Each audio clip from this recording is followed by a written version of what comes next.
Hello friends, सभी को नमस्ते। आज बहुत अच्छी न्यूज़ है। न्यूज़ ये है कि 2025 आपका साल होने वाला है। ठीक है, अभी आप एज ए एस्पायरेंट क्लास देख रहे हैं और 2025 को अगर आपने ठीक से मैनेज कर लिया तो फिर आप एसडीएम डिप्टी या फिर तहसीलदार, इससे कम का नहीं सोचना है। और मैं तो ये कहूँगा कि सोचना एसडीएम के लिए ही है आप लोगों को। आर एस 2024 जो है ये अपने अंतिम पड़ाव पर है अब। अंतिम पड़ाव का मतलब ये आरपीएससी के पास अब पहुंचने वाली है और जैसे आरपीएससी के पास में पहुंच जाएगी आपके पास आ जाएगी। बहुत अच्छी वैकेंसी होने वाली है इस बार। मुझे ऐसा लगता है कि 2013 से लेकर अब तक सबसे बड़ी भर्ती होने की संभावना है ये। इसमें से मान के चलें कि आप 1100 के आसपास पद आएंगे। मतलब 1130 की बात है, 1130 पर आप ये मान के चलें कि ये लगभग 1100 पद, इतनी बड़ी भर्ती आने वाली है। और ख़ास इंटरेस्टिंगली ये है कि लगभग 200 तहसीलदारों के पद, नायब तहसीलदार बोलते हैं, ये भी एक बड़ा पद है जो इसी भर्ती में शामिल है। मतलब 200 तहसीलदार, 100 के आसपास एसडीएम, तो लगभग 1100 पदों के लिए भर्ती होने वाली है। तो 2025 के साल को जाने नहीं देना अब, क्योंकि फिर वापस वही प्री दें, मेंस दें, इंटरव्यू दें, फिर तब तक 28-29 आ चुका होगा, वापस से आप दोबारा से करेंगे और करेंगे। तो ये फाइनल होना चाहिए। मतलब आपके जीवन में 2025 का साल एक गोल्डन अपॉर्चुनिटी की तरह आए। जितनी पूरी ताकत है उतनी पूरी ताकत लगा दें, 1 मिनट भी वेस्ट नहीं करना है। आप अगर खाना भी बना रहे हैं, खाना भी खा रहे हैं, तो कम से कम कोई संधि पर्यायवाची याद करते ही खाएं। आपके दिमाग में पूरे समय तक यही चलना चाहिए कि अब कैसे भी करके एक पद चाहिए। टाइम को वेस्ट नहीं करना है, क्योंकि 1100 ऐसा नहीं कि वो 11 लाख पद हैं। आप अगर टाइम वेस्ट कर रहे हैं, उस टाइम कोई लाइब्रेरी में बैठ के पर्यायवाची याद कर रहा होता है। पूरी ताकत लगा देनी है अपनी। ठीक है, ऐसा संभावना है कि अगस्त के अंत तक, हो सकता है जल्दी भी आ जाए, पर अगस्त के अंत तक और अगस्त का सितंबर भी हो जाए, आरपीएससी आपको ये अच्छा तोहफा देने वाला है। तो आप अपनी तैयारी को खूब ताकत के साथ में, स्मार्ट स्ट्रेटेजी के साथ में, देखिए जो गलतियां पहले से करते आ रहे वो नहीं करनी है। ठीक है, एक स्मार्ट तरीके से आपको तैयारी करनी है। जो टॉपिक आप पढ़ें उसको याद कर लें कि दोबारा नहीं पढ़ना पड़े कभी भी। पढ़ना पर्याप्त नहीं होता, बार बार पढ़ रहे हैं, कितनी सारी किताबों का ढेर है, नहीं। चाहे दिन के 3 ही टॉपिक पढ़ें, वो ऐसे पढ़ें कि दोबारा कभी नहीं पढ़ने पड़े आप लोगों को। ठीक है, तो ये मान के चलें कि 1100 पद बहुत बड़ी भर्ती होती है। और आप बहुत लक्की हैं कि राजस्थान एकमात्र ऐसा स्टेट है जहाँ पे इतने सारे पद आते हैं। आप यूपी, एमपी, उत्तराखंड, हिमाचल प्रदेश, वहाँ पे 250-250 पद, 300-300 पद आते हैं, 100-100 पद आते हैं। तो अब इतना अच्छा मौका मिल रहा है तो फिर इसको आपको गंवाना नहीं है। दूसरा, आप अगर अपनी सेल्फ कोई आपके पास स्ट्रेटजी है, प्रिपरेशन कर रहे हैं, खुद के नोट्स हैं, तो कर लें। अभी आप लोगों को क्या करना चाहिए भी मैं आपको बता देता हूँ। अभी आप लोगों को ज़्यादा कुछ नहीं, आधा टाइम देना आपको मेंस के लिए।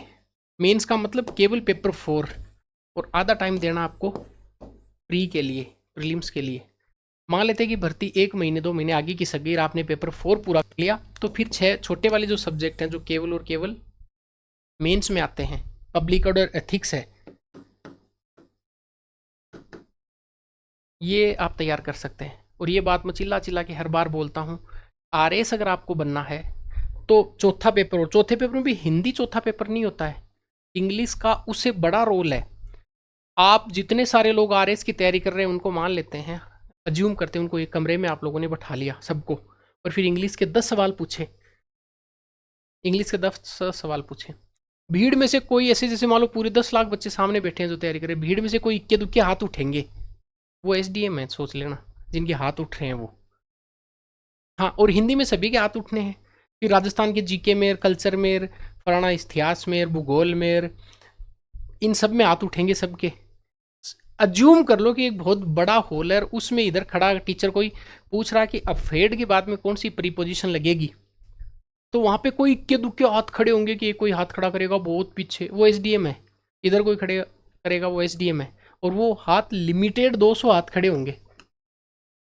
इसका मतलब कंपटीशन उन्हीं 200 के बीच में है, किस पद के लिए, एसडीएम और डीएसपी पद के लिए। और या फिर तीसरी अगर आपकी चॉइस तहसीलदार है तो इन 3 पदों का कंपटीशन इनके बीच में ही है। फिर के इक्के दुक्के हाथ खड़े होंगे, वो और नीचे जाएंगे, और नीचे और नीचे। मैंने ये आपको एक आगे की इमेज दिखाई है, एक आपको आगे का एक हाइपोथेटिकल जो सिचुएशन है वो क्रिएट करके बताई है। मुद्दा क्या है? मुद्दा है इंग्लिश, मुद्दा है हिंदी। तो आप लोग चौथे पेपर को मतलब यूं करें कि चाहे आरएस नहीं होगा इस बार, देखा जाएगा। चौथे पेपर में क्वेश्चन गलत नहीं होना चाहिए, ठीक है।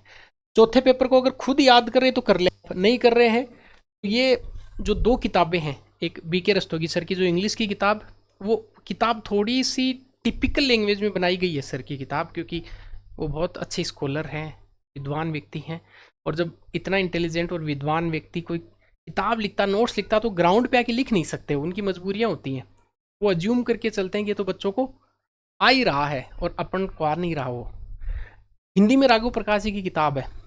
इस किताब को पेज वाइज और वर्ड वाइज दोनों किताबें मैं फॉर्चुनेटली यूपीएससी में मेरा ऑप्शनल हिंदी साहित्य और इंग्लिश लिटरेचर का मैं स्टूडेंट रहा हूँ, तो मेरा दोनों ही भाषाओं पर ठीक ठीक से आरएस में जितना चाहिए उतनी मेरी पकड़ है दोनों ही भाषाओं पर, ठीक है। आईएएस में ऑप्शनल हिंदी साहित्य, इधर मेरा लिटरेचर इंग्लिश का मैं विद्यार्थी रहा हूँ।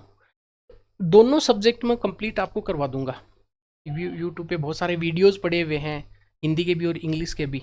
अगर आपको नहीं समझ में आता है और मेरे साथ रूटीन बनाना चाहते हैं तो इस कोर्स को आप ज्वाइन कर ले, या ये कोर्स नहीं ज्वाइन करें, आपको मेंस के सारे सब्जेक्ट बहुत सिस्टमेटिक पढ़ने नोट्स के साथ में।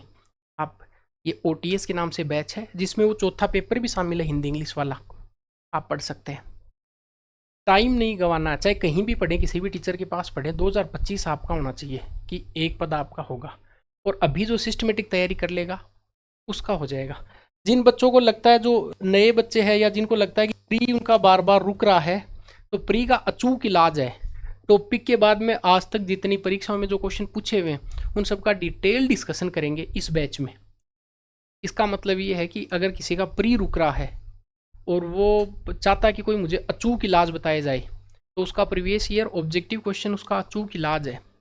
इस बैच में पहले टॉपिक पढ़ाया जाएगा और उसके बाद में उसका जैसे ही कंप्लीट हो जाता, अभी तक जितने सारे क्वेश्चन पूछे गए उनका कंप्लीट डिटेल के साथ में उनका एनालिसिस होगा।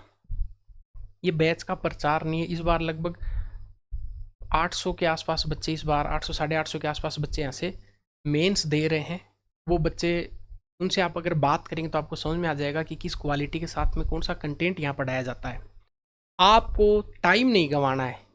अब ये आपको मैं डर क्रिएट नहीं कर रहा हूँ कि आप इंडियन एजुकेटर पर आएंगे तो आप एसडीएम बनेंगे, नहीं। आपको टाइम खराब नहीं करना है। हिंदी इंग्लिश इन दोनों को बहुत डिटेल के साथ में करना है। और प्रीलिम्स आप ये बैच ज्वाइन कर सकते हो। जिनको लगता है कि नहीं प्रीलिम्स बहुत अच्छे से तैयार है और प्रीलिम्स के लिए कोई खास नहीं करना पड़ रहा, तो ये टेस्ट सीरीज़ है। ये टेस्ट सीरीज़ भी यूनिक है। इसमें लगभग टारगेट लिया है कि 15 जो टेस्ट होंगे, एक में लगभग 150 क्वेश्चन आने हैं। एक क्वेश्चन के साथ में 4 क्वेश्चन का हमने टारगेट रखा कि 4 क्वेश्चन तैयार करवाएं, तो आपको 10,000 क्वेश्चन का एक क्वेश्चन बैंक वीडियो सॉल्यूशन के साथ में मिलने वाला है। ये टेस्ट सीरीज आप ज्वाइन कर सकते हैं। देखिए यहाँ और आपको कोई कोर्स नहीं मिलेगा भाई, कोई आप पटवारी ग्राम सेवक एलडीसी सीईटी कुछ भी कर रहे हैं उसका नहीं। यहाँ केवल सिलेक्टेड जो हैं उनके द्वारा टेस्ट सीरीज है। कोर्स में भी कई सारे सिलेक्टेड हैं, वो केवल आरएस को पढ़ा रहे हैं, तो आरएस के लिए डेडिकेटेड है यहाँ आपको अगर पढ़ना है तो। ये मेरी श्योरिटी है कि अगर आप पढ़े हैं और 6 महीने ईमानदारी से दे रहे हैं तो फिर उसके परिणाम बेहतर होंगे। आपकी लाइब्रेरी में कोई पास में अगर इंडियन एजुकेटर का स्टूडेंट आपके बैठ के पढ़ रहा है, पहले आप उससे रिव्यू ले सकते हैं।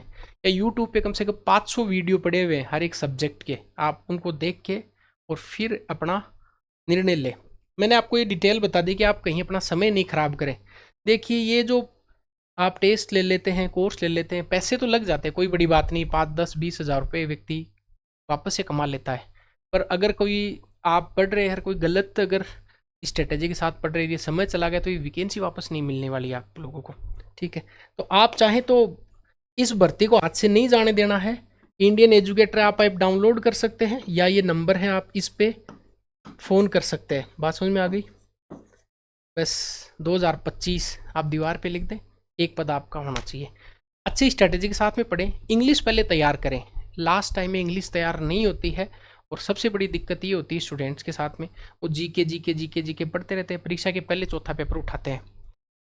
उठाते हैं तो ये भाषा है, एक दिन में सीख नहीं सकते। इंग्लिश तो वैसे ही नहीं सीखी जाती, फिर वो पेज पलट के जाते हैं और इंग्लिश को 80 नंबर अपनी डेस्टिनी मान लेते हैं कि ये अपने से नहीं होना है, नहीं होना तो फिर एसडीएम पद भी नहीं होना है।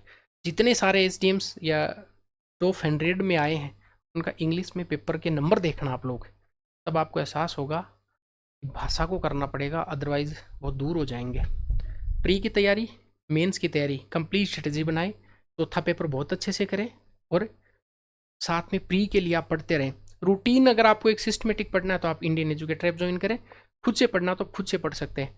ये पद आप लोगों के लिए एक गोल्डन ड्रॉप है। गोल्डन ड्रॉप का मतलब जो कई साल से एक बार टपकती है, उसको आप लोग ले लेना है। ठीक है, चलिए मिलते हैं किसी नेक्स्ट इन्फॉर्मेशन या वीडियो के साथ में।